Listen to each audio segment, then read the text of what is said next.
Jour 2. L'importance de vos pensées. Vous devenez ce que vous pensez le plus souvent. Earl Nightingale. Comment vos pensées créent votre réalité? Chaque pensée que vous avez influence votre vie, qu'elle soit positive ou négative. Nos pensées, bien qu'immatérielles, possèdent une énergie puissante qui façonne notre expérience quotidienne.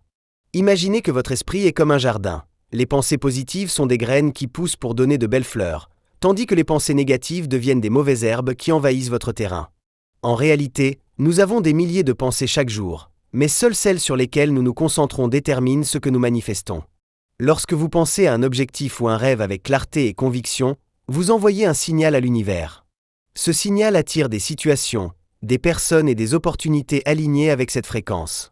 Cependant, il est tout aussi important de reconnaître les pensées négatives qui peuvent saboter votre processus. Ces pensées agissent comme des freins invisibles qui ralentissent votre progression. La bonne nouvelle: vous avez le pouvoir de choisir vos pensées et de les rediriger vers ce que vous souhaitez vraiment. Prenons l'exemple des affirmations positives. Si chaque matin, vous vous dites « Je suis capable, je suis digne et j'attire le succès », votre esprit commence à croire ces affirmations. Vous adoptez alors des actions et des émotions qui correspondent à ces croyances, renforçant ainsi le cycle de manifestation positive. Joe Dispenza. La guérison par la pensée. Joe Dispenza, conférencier et auteur, est une preuve vivante de l'impact des pensées sur notre réalité.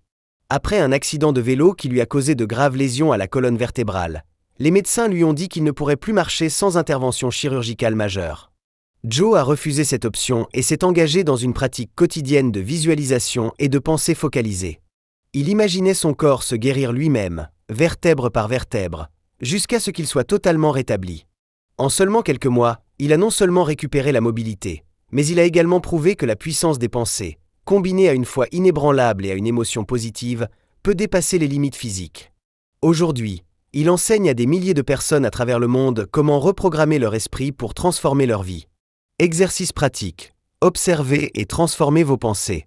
Cette partie est disponible dans la version papier du livre.